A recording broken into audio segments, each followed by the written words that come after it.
soon after being hit by the toughest sanctions yet imposed on the regime over nuclear and missile tests.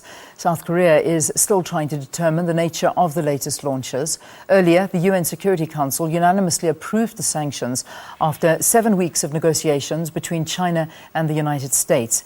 They follow North Korea's fourth nuclear test in January and a subsequent missile launch in early February, both in contravention of existing Security Council resolutions. Will those in favor of the draft resolution please raise their hands?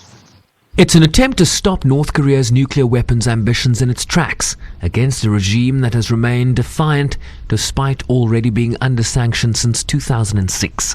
This resolution demonstrates the seriousness of the international community in opposing the further development of DPRK's nuclear and missile capacities and safeguarding the international non-proliferation regime, and reaffirms the commitment to seek a solution to the nuclear issue on the Korean Peninsula through dialogue and consultations, and to support the resumption of six-party talks.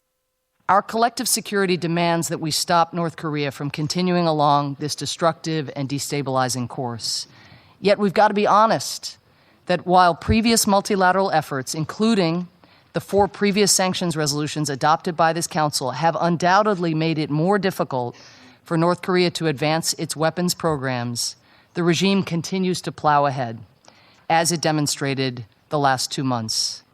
That is why the resolution we have just adopted is so much tougher than any prior North Korea resolution, and why it goes further than any sanctions regime in 2 decades. The resolution blacklists 16 individuals and includes financial sanctions targeting banks and assets. It compels member states to inspect all cargo from or to North Korea, places severe limits on mineral exports, bans aviation and rocket fuel imports, and expands the luxury goods ban to the country. The Russian Federation strongly condemns the violation by Pyongyang of resolutions of the Security Council. Today, it's important to focus on what happens after the adoption of the resolution. The set of the sanctions envisioned is quite harsh. However, the document does leave open the possibility for the DPRK to return to the 6-party process, which should be urgently restarted.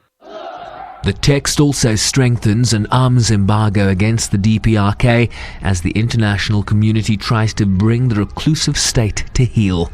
Sherwin Bryceby's SABC News, New York.